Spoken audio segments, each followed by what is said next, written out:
más de 60 años el Pentágono sirvió como símbolo de poder en defensa de la libertad. Una fortaleza de 5 lados para salvaguardar el sueño norteamericano. Pero el 11 de septiembre de 2001, los terroristas probaron su fuerza. Convirtieron un avión comercial en un arma de destrucción. Ese día, Estados Unidos sufrió una trágica pérdida de vidas.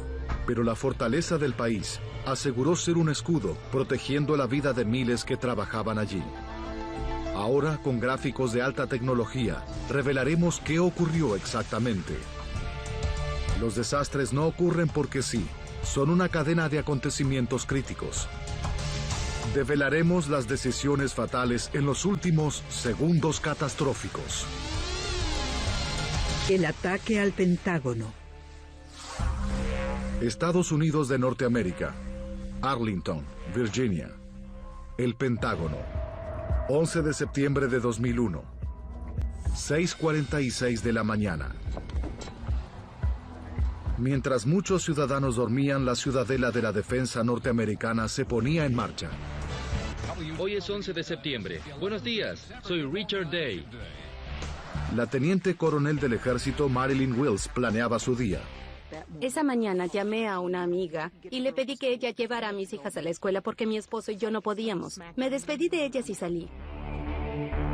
Marilyn es uno de los casi 23,000 empleados que convergen en el Pentágono cada día. Hombres y mujeres, civiles, soldados, marinos, marines y aviadores. El Pentágono es uno de los complejos de oficinas más grandes del mundo. Sus 5 pisos en anillo están hechos con un diseño único. Casi 30 kilómetros de corredores entretejen más de 600,000 metros cuadrados de oficinas. El equivalente a 3 edificios como el Empire State. Es una ciudad en sí misma, con todas las comodidades. Un centro de alta tecnología controla la seguridad del edificio. A las 7 de la mañana, Bobby Hogue, abogado del Cuerpo de Marines, llegaba al Pentágono. Tenía una reunión matutina con el asistente a cargo del Cuerpo de Marines. Nos encontramos en el comedor de los oficiales generales, como lo llaman los marines. El día también comenzaba temprano para quienes volaran a la costa oeste en el Aeropuerto Internacional de Washington. —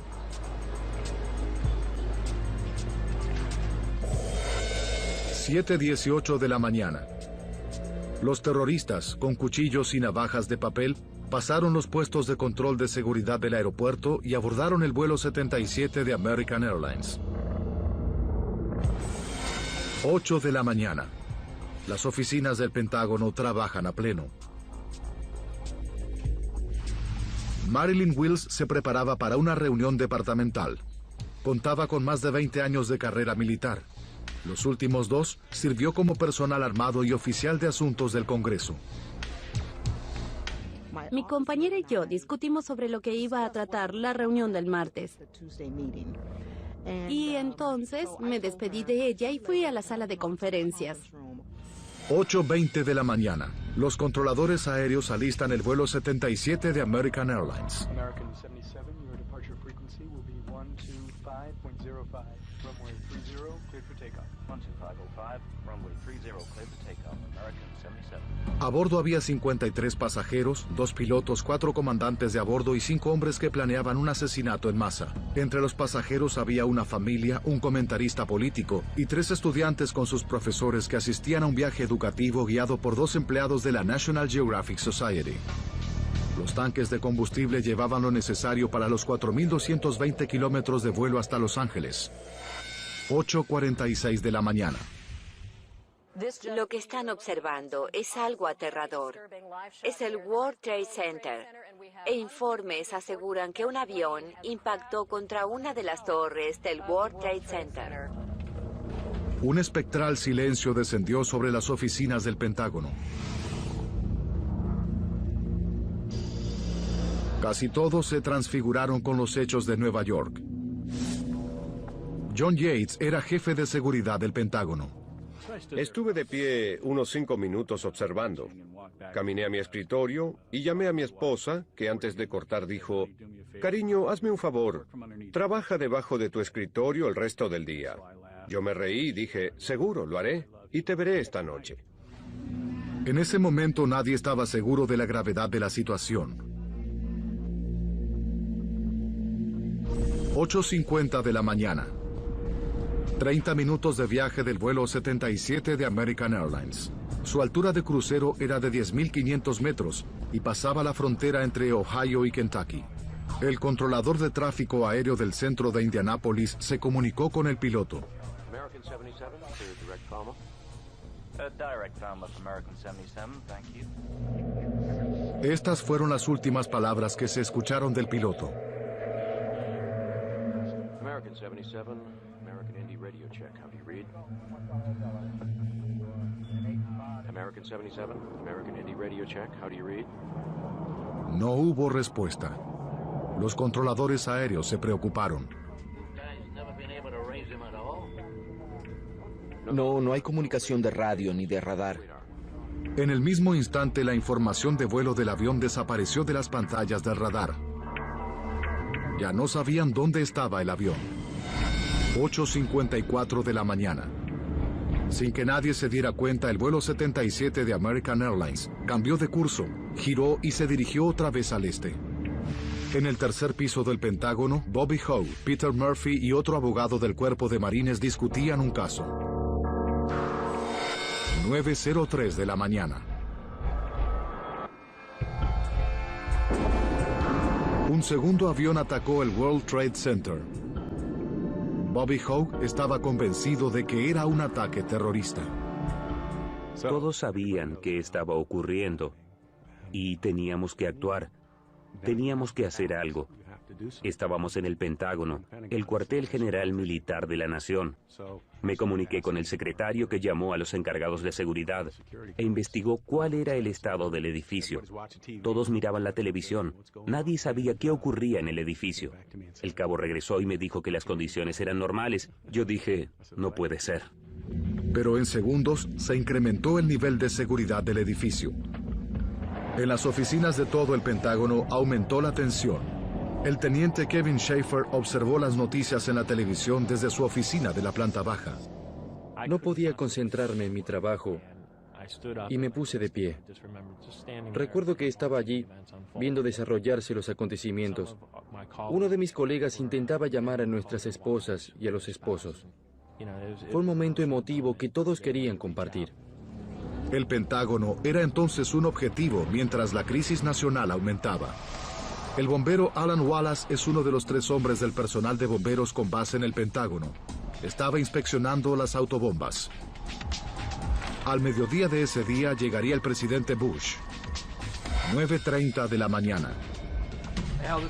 Alan recibió una llamada de su jefe. La información que me dio Campbell fue que el gobierno lo consideraba un ataque terrorista. Algo así podía haber ocurrido en Washington, D.C. Si así fuera, era probable que nuestro vehículo asistiera en el incidente. Marilyn Wills aún estaba en la reunión, aislada en la sala de conferencias del primer piso. No sabía nada de los ataques terroristas a las Torres Gemelas. De pronto miré mi reloj y dije, oh, la reunión se está prolongando un poco. 9:32 de la mañana. American Airlines aterrizó todos los aviones del país. Cuando los controladores de Washington despejaron los cielos, divisaron un punto veloz en su radar. Era un avión no identificado al sudoeste de Dallas, avanzando a una velocidad muy alta. No era nada más que un punto. Viajando a más de 750 kilómetros por hora, el avión se dirigía al espacio aéreo protegido que cubre el Capitolio y la Casa Blanca. Era una cuenta regresiva. 15 kilómetros, 10 kilómetros y de pronto el avión se alejó. Pero el avión no identificado hizo un giro de 330 grados, casi un círculo completo. Ahora se dirigía directo al Pentágono. Perdimos contacto de radar con la nave. Esperamos y esperamos, mientras el corazón se nos salía del pecho.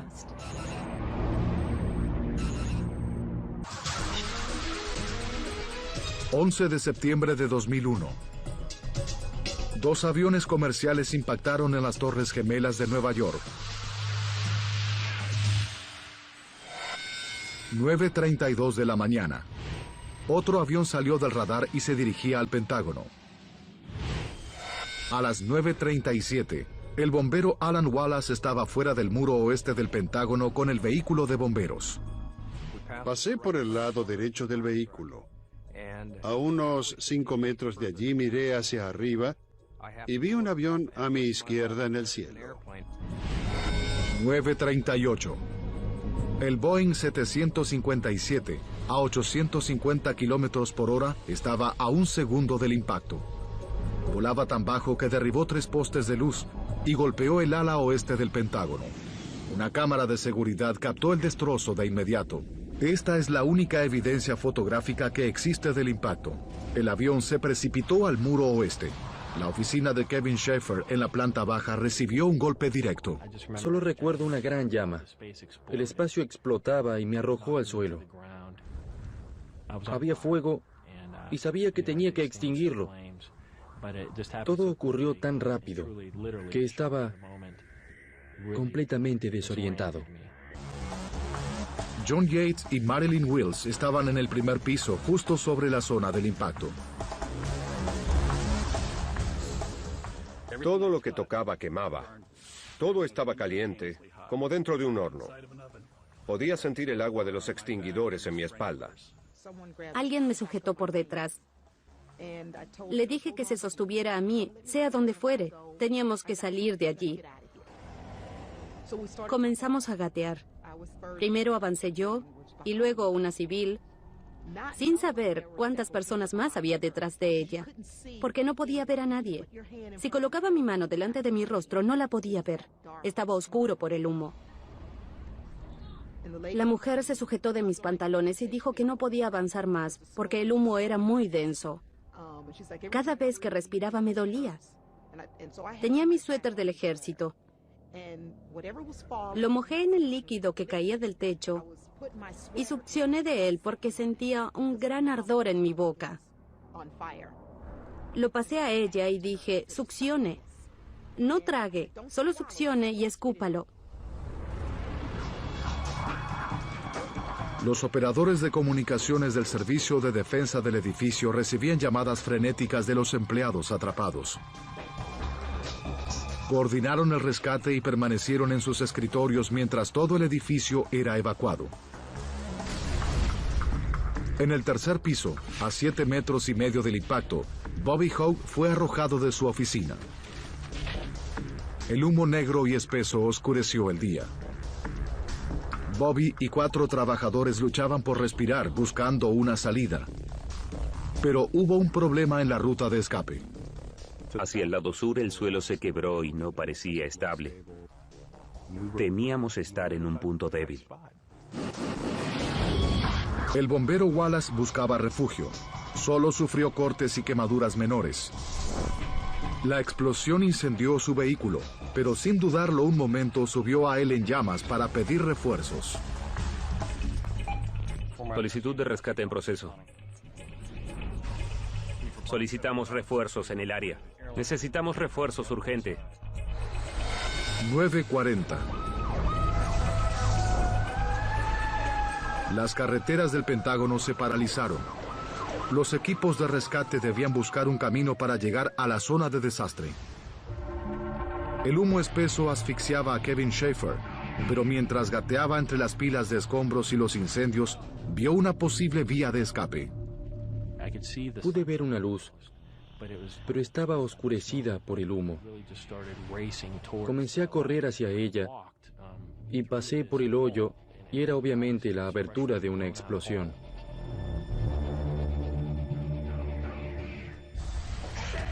Pero en el primer piso, Marilyn Wills aún estaba atrapada. Comenzamos a golpear la ventana sellada con nuestras manos y pies. Entonces la ventana se abrió. La mujer que estaba detrás de mí era mucho más grande que yo. Sabíamos que tenía que ir primero. Había un soldado con nosotros que estaba muy quemado y lo descendimos. En ese momento, sabía que mi compañera de oficina aún estaba allí, del otro lado de esa ventana, porque no fue a la reunión. Sabía que varias personas estarían en el área.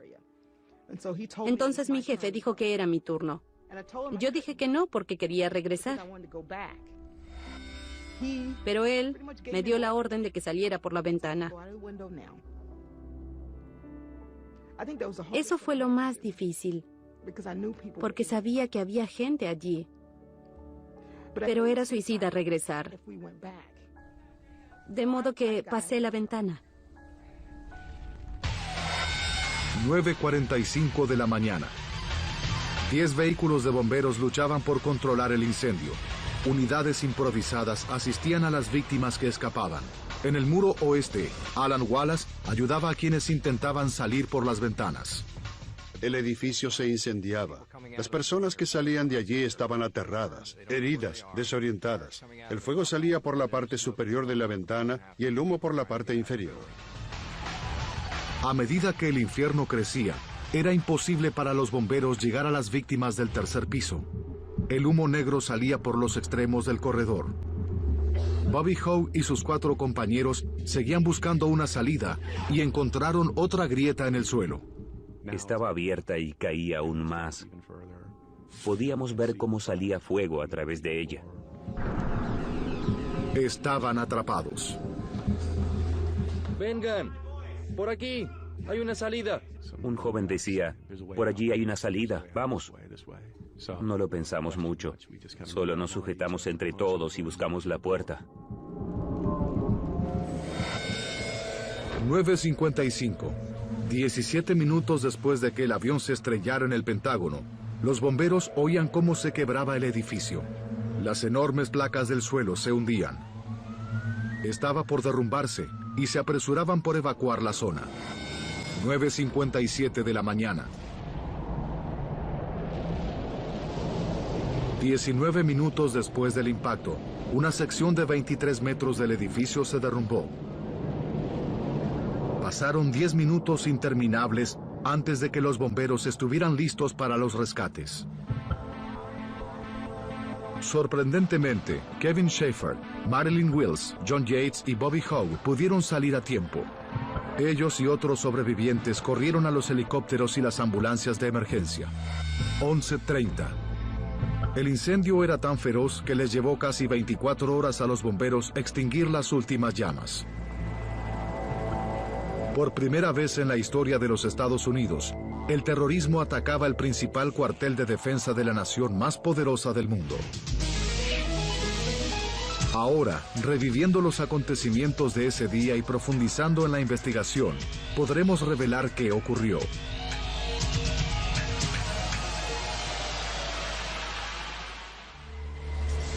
Gráficos avanzados de computadora nos llevarán donde la cámara no pudo ir, en el corazón de la zona del desastre. Este ataque terrorista costó la vida de 184 víctimas inocentes, 59 pasajeros y tripulantes a bordo del avión y 125 trabajadores del Pentágono. Casi 23,000 personas trabajan todos los días en el Pentágono. Cuando el avión se acercaba al edificio a 850 kilómetros por hora, tenía 20,000 litros de combustible. Fue una feroz explosión con la energía de casi 500 kilos de TNT. La mayor parte del edificio debió haberse destruido. Si los investigadores logran estimar cuánto sobrevivió del Pentágono, podrán proteger a más personas en las oficinas de todo el país y el mundo. La Oficina Federal de Investigaciones llegó a la escena del crimen y la Sociedad Americana de Ingenieros Civiles reunió un equipo de 6 expertos en incendios y estructuras para examinar el daño del edificio. Pero los investigadores no comenzaron allí. Primero necesitaban concentrarse en el vuelo y examinar cómo ingresó el avión en el Pentágono. Comenzaron por escuchar las grabaciones del control de tráfico aéreo. 78 minutos antes del impacto, el vuelo 77 de American Airlines recibió la orden de despegue. American 77, your departure frequency will be 125.05, runway 30, cleared for takeoff. 12505, runway 30, cleared to takeoff. American 77. Estas grabaciones demuestran que los primeros 31 minutos, el vuelo 77 volaba en curso y en comunicación con el control de tráfico. 44 minutos para el impacto. La información de la caja negra del avión confirmó que el vuelo 77 comenzó con un giro de 180 grados y se dirigió al este sobre Virginia. 42 minutos para el impacto. Se perdió todo contacto con el vuelo. American 77, American Indy radio check. How do you read? ¿Qué ocurrió en la nave después de la última comunicación del piloto con el control de tráfico? How do you read? Como investigador de accidentes aéreos retirado de la Dirección Nacional de Transporte, Bob Francis tuvo una buena idea. Claramente no había problemas a las 8:50. A las 8:56, los secuestradores controlaban el avión. Una de las primeras cosas que harían sería desconectar el radiofaro. El radiofaro es un dispositivo que brinda los detalles del vuelo, su número, velocidad y altura al control aéreo. Con el radiofaro desconectado, el vuelo 77 de American quedó reducido a un pequeño punto en la pantalla del radar. Ya no sabían qué aeronave era el vuelo 77 en el radar. Habían perdido el avión. Significaba que por 36 minutos, el vuelo 77 podía volar al este de Washington, D.C., al espacio aéreo protegido, sin ser detectado por los controladores. El problema era que buscaban al oeste, porque esa era la dirección en la que fue la nave, y asumían que era el camino que continuaba. 6 minutos para el impacto. De pronto, la controladora de tráfico de Washington, Danielle O'Brien, vio un punto muy veloz que se dirigía a la Casa Blanca, pero antes de poder reaccionar, el punto desapareció. 4 minutos para el impacto. La caja negra confirmaba que el avión iba en picada, cayendo 670 metros, girando 330 grados para alinearse con el Pentágono. Incrementó su velocidad a 850 kilómetros por hora. El vuelo 77 de American Airlines se estrelló contra el muro oeste del Pentágono. Esta recreación en computadora muestra que el avión volaba muy bajo. ¿En qué ángulo golpeó el edificio? Es el nuevo centro de las investigaciones. 5 terroristas secuestraron un avión de American Airlines y lo estrellaron contra la planta baja del Pentágono.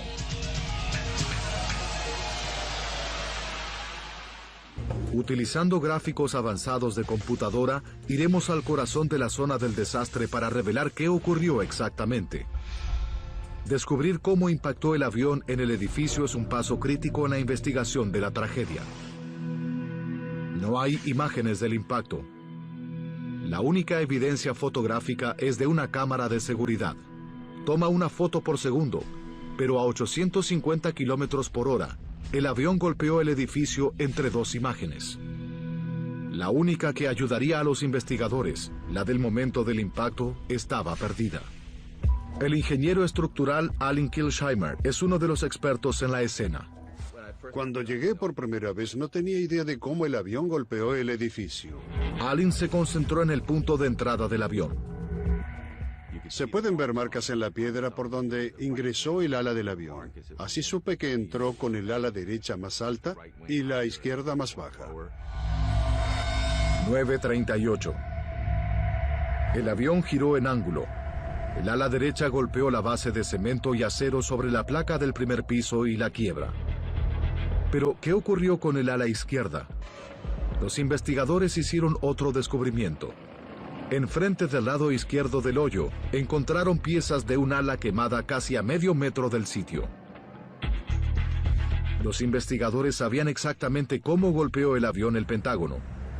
El avión se aproximó al muro oeste en diagonal, volando casi a nivel del suelo. Hasta que a una centésima de segundo del impacto, el avión viró ligeramente a la izquierda. En el momento del impacto, el ala más baja y el motor golpearon el suelo casi al mismo instante en que la trompa golpeó el edificio. Es una pieza crítica de información, porque el ángulo en que ingresó en el edificio dictó el sendero que el avión siguió dentro.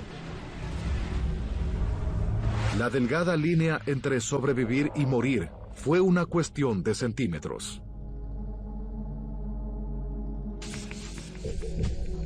Ahora los investigadores querían saber qué ocurrió cuando el avión penetró el edificio.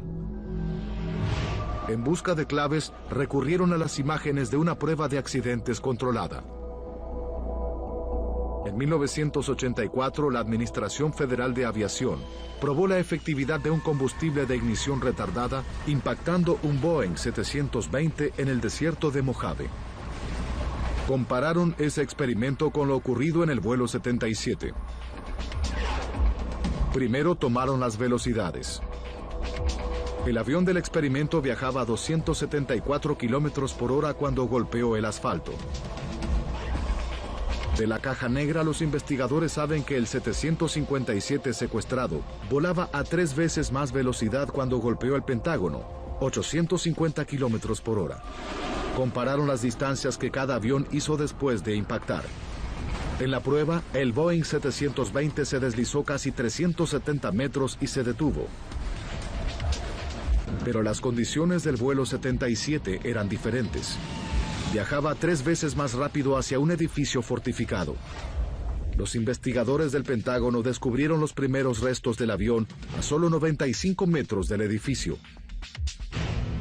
Lo que querían saber ahora era cómo retuvo al avión la estructura del edificio para limitar el daño. La destrucción de la planta baja era todo lo que debían observar. En una nueva era de terror, los expertos necesitan descubrir cómo proteger al personal de los edificios de oficinas contra un ataque terrorista. El avión que se estrelló contra el Pentágono con tanta fuerza derribó varias columnas de concreto. 20 metros. 30 metros. Luego, casi 50 metros dentro del edificio, las columnas estaban dañadas, pero aún de pie. Los investigadores podían hacer una imagen clara de lo que ocurrió dentro del Pentágono. El avión se desintegró mientras atravesaba el edificio. Este es el momento del impacto. La trompa de la nave actúa como una bala, haciendo una abertura en el muro. Una centésima de segundo después del impacto, el avión golpeó las primeras 8 columnas y comenzó a destruirse. 2 centésimas de segundo después, lo que quedaba del avión continuaba avanzando por las oficinas. Medio segundo. La grabadora de la caja negra y el tren de aterrizaje volaron a casi 100 metros en el edificio. Eran las únicas partes reconocibles del avión.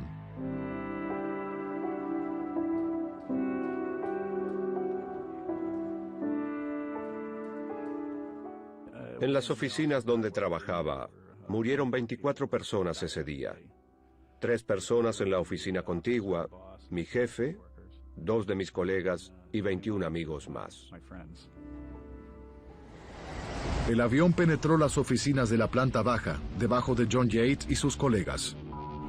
Pero el fuego y el humo tóxico reclamaron las vidas de casi 2/3 de las víctimas. El ingeniero en protección de incendios, Tom Stanton, evaluó el comportamiento del edificio. Lo que hicieron esas fuerzas fue convertir el edificio en escombros que ardieron. Derribaron los muros, los techos y arrojaron todo por todas partes. Los restos eran enormes fogatas. Todo lo que necesitaban era combustible e ignición. En el impacto, la nave llevaba 20.000 litros de combustible. Una parte alimentó las llamas de 127 metros en el exterior. Pero el resto ingresó en el edificio, avanzando a casi 240 metros por segundo, esparciendo combustible por todas partes, incluyendo los escombros. John Yates estaba en el primer piso.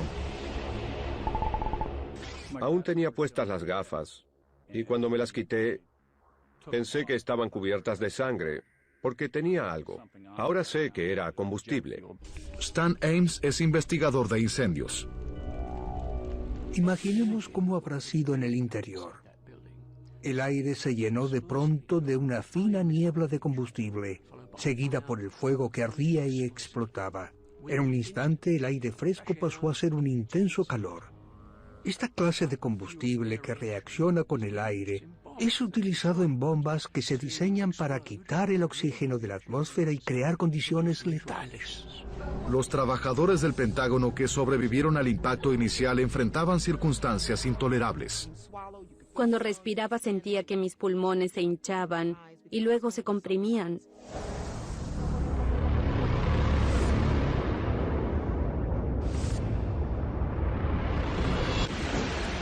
Las condiciones eran intolerables. Los incendios y explosiones surgían en los 95 metros que atravesó el avión. A pesar de ser tan extenso, algunas personas como John Yates sobrevivieron. ¿Pero cómo? Un año antes del 11 de septiembre, el sistema de protección de incendios del Pentágono fue mejorado. Los ingenieros instalaron extinguidores que podían manejar una cantidad de fuego mayor. Por fortuna, estos extinguidores estaban en la parte del edificio donde impactó el avión. John Yates, en el primer piso, sufrió quemaduras de segundo y tercer grado sobre el 35% de su cuerpo, pero sin los extinguidores no habría sobrevivido. Los extinguidores son lo más importante cuando se trata de suprimir incendios, porque son automáticos, muy confiables y cumplen muy bien la tarea. Pero la historia en la planta baja era diferente.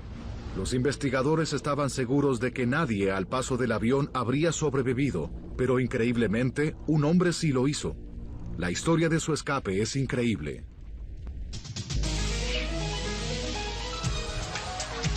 El fuego crecía en el ala oeste del Pentágono después de que los terroristas estrellaron el vuelo 77 de American Airlines en la planta baja.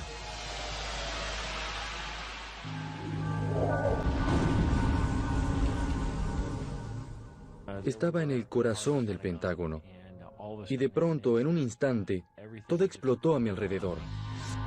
La doctora Georgine Glatz es ingeniera en jefe del programa de renovación del Pentágono. Al ver todo ese daño, no teníamos idea de quién había sobrevivido detrás de esos muros. Para obtener respuestas, la Fuerza de Tareas del Pentágono recurrió a los sobrevivientes. Ubicaron su posición exacta dentro de la zona crítica y escucharon cada historia. A 6 semanas de la investigación, la doctora Glatz entrevistó a 30 sobrevivientes. Luego escuchó a un hombre que se recuperaba en el centro de quemaduras del hospital de Washington. Su nombre era Kevin Schaefer.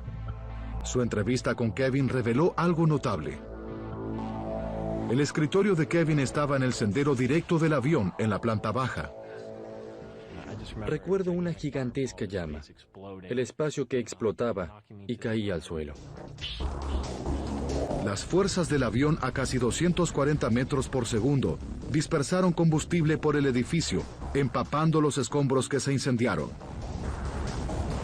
¿Cómo sobrevivió Kevin? Caí en otra dirección y comencé a gatear y a escalar por entre los escombros, a través de sectores en llamas. Cuando el avión ingresó en el edificio, actuó como la ronda de un gran tanque. Fue como si explotara una mina de rocas. Hay milisegundos entre las diferentes explosiones. Eso fue lo que ocurrió. Esta película muestra qué ocurre durante una explosión. La primera etapa es la rápida onda expansiva de la explosión. Mientras la energía se libera, comprime las partículas de aire a su paso para crear la onda. Viaja más rápido que la velocidad del sonido, demoliendo todo a su paso. Utilizando gráficos de computadora veremos en los milisegundos después del impacto cómo avanzó la explosión por el Pentágono. Mientras el avión penetraba el edificio, hubo explosiones múltiples. Y creaban ondas de impacto que seguían el sendero de menor resistencia, arrojando objetos sólidos, moviéndose en senderos caóticos por el edificio. Tal fue la explosión que esquivó a Kevin. Si hubiera estado unos centímetros a su izquierda o derecha, habría sido golpeado por las ondas expansivas. De haber estado inconsciente, no creo que hubiera sobrevivido. Es seguro que no. Las ondas expansivas que esquivaron a Kevin hicieron un hoyo en un corredor. Eso le ofrecía su único medio de escape. Kevin se arrastró otros 28 metros. Sufrió quemaduras en el 42% de su cuerpo y tuvo 2 ataques cardíacos en el hospital. El comportamiento de las ondas que esquivaron a Kevin tiene relación con el diseño singular del Pentágono. Este consiste en 5 anillos. El corredor que separa los anillos B y C se llama pasaje A y B. La onda expansiva que se elevaba por la planta baja quedó encerrada en 3 anillos de oficinas.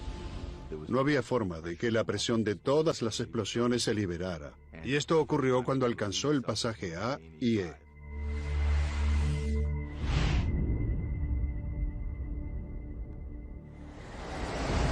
Finalmente, todo el sendero de destrucción fue solo una pequeña hebra en los 600.000 metros cuadrados de oficinas. Si no hubiera un corredor entre los anillos, las fuerzas de explosión habrían continuado causando estragos al menos en un anillo más de oficinas, matando más gente a su paso. Pero otros rasgos del edificio también salvaron vidas. Para verlos necesitamos revivir los momentos siguientes al impacto. Marilyn Wills y la cadena humana se arrastraba por el primer piso. Se hallaban directamente sobre la zona del impacto. Las columnas de concreto se separaron y cayeron. Pero increíblemente el primer piso permaneció de pie durante unos 19 minutos antes de derrumbarse. En esos valiosos momentos, Marilyn y sus compañeros llegaron a la ventana. Toda la investigación se concentró entonces en comprender por qué esta parte del edificio soportó un avión a 850 kilómetros por hora y por qué no cayó en el impacto. Mientras rastrean la zona, los investigadores encuentran que 30 columnas de planta baja fueron destruidas y otras 20 seriamente dañadas. Los ingenieros estructurales estaban confundidos. Con tantas columnas dañadas, ¿qué sostenía el edificio? Se remontaron a 1941. La construcción del Pentágono comenzó un 11 de septiembre. Exactamente 60 años antes del ataque terrorista. En ese momento, los oficiales del Departamento de Guerra creían que no habría necesidad para un cuartel tan grande después de la Segunda Guerra Mundial. El edificio sería un depósito de archivos. Para soportar grandes cargas, los obreros colocaron vigas y columnas por demás y agregaron refuerzos de acero.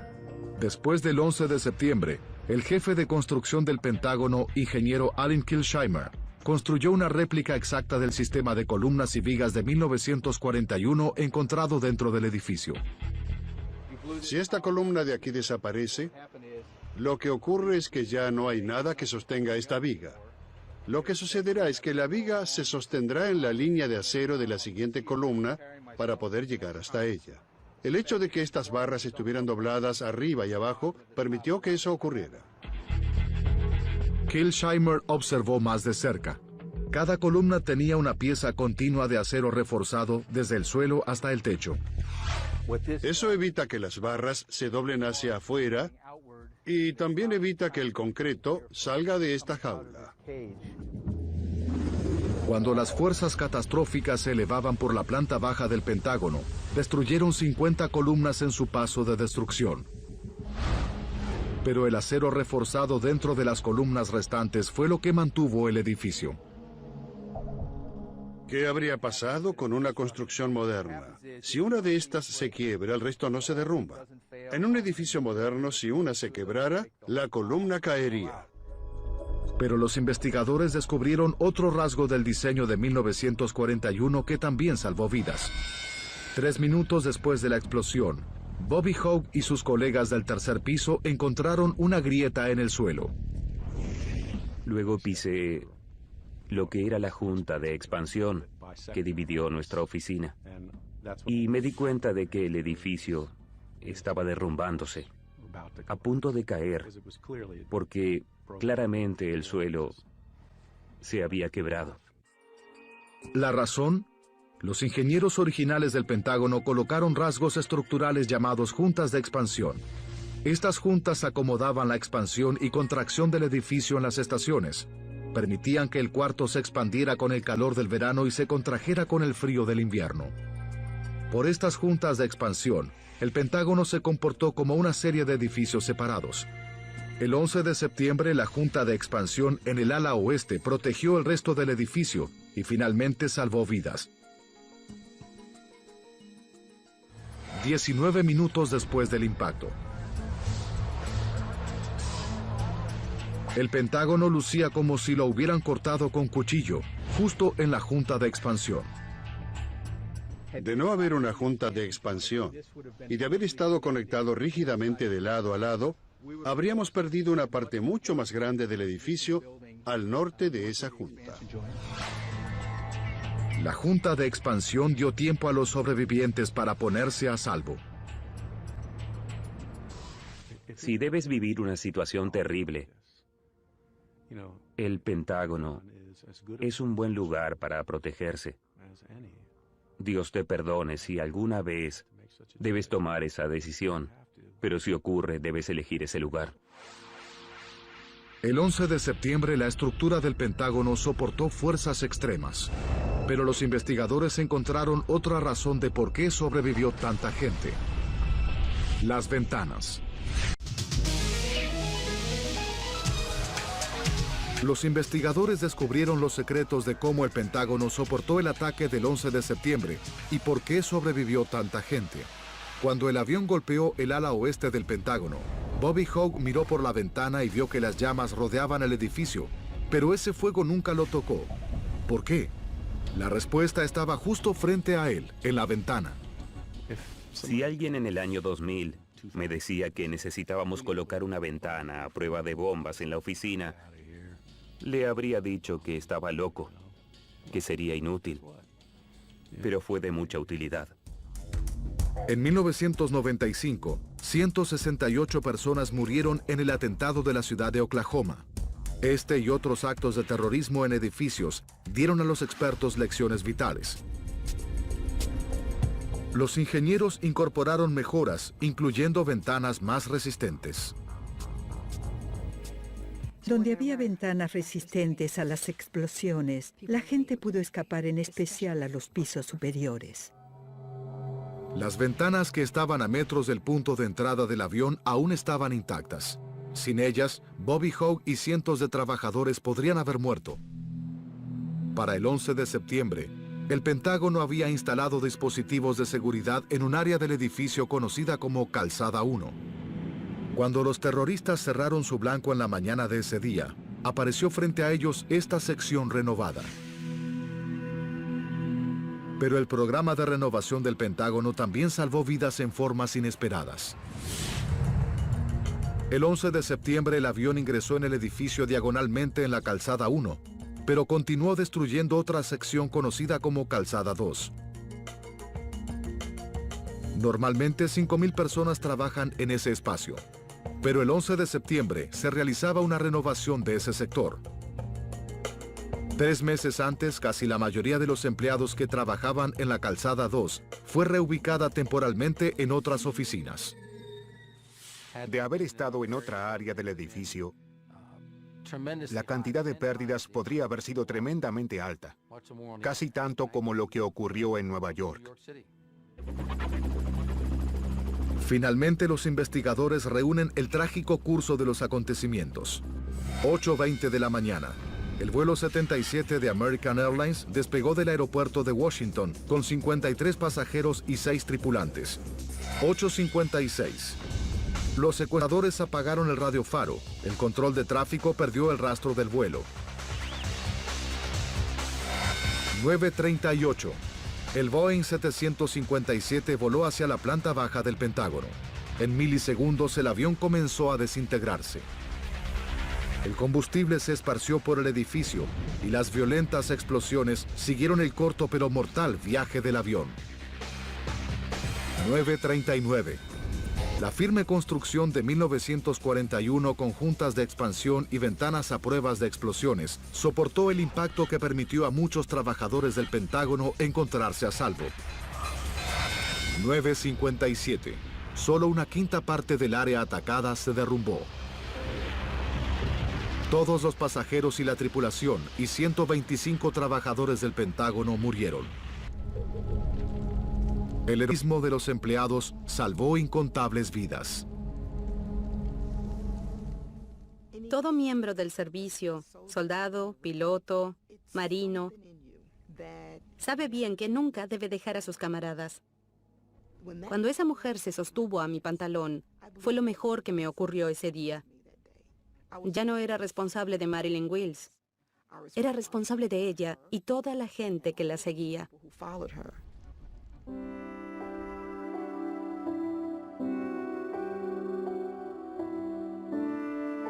Dentro del Pentágono se erigió un monumento con los nombres de todos los que perdieron la vida en el desastre.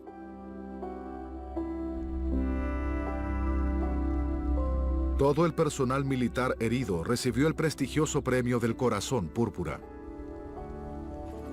El desastre del 11 de septiembre cambió la forma de pensar, de viajar y de diseñar edificios en los Estados Unidos de Norteamérica. Por las ruinas y el heroísmo del 11 de septiembre, el personal de construcción rehizo en solo un año el área dañada del ala oeste del Pentágono. Fue un gran orgullo, y aún lo soy. El edificio es un símbolo de la fuerza de este país y hemos reparado a ese edificio. Las nuevas paredes restauran la imponente apariencia de la fortaleza de 5 lados. El Pentágono no solo protegió a los Estados Unidos en tiempos de peligro, también ofreció la mejor protección a miles de trabajadores durante un día de terror. Pero en la fachada aún hay una cicatriz. Un bloque de piedra caliza de Indiana, aún ennegrecida por el fuego del ataque con una simple inscripción. Su aspecto oscuro da un drástico contraste con la piedra nueva. Pero es un fuerte recordatorio de los hechos de ese día trágico.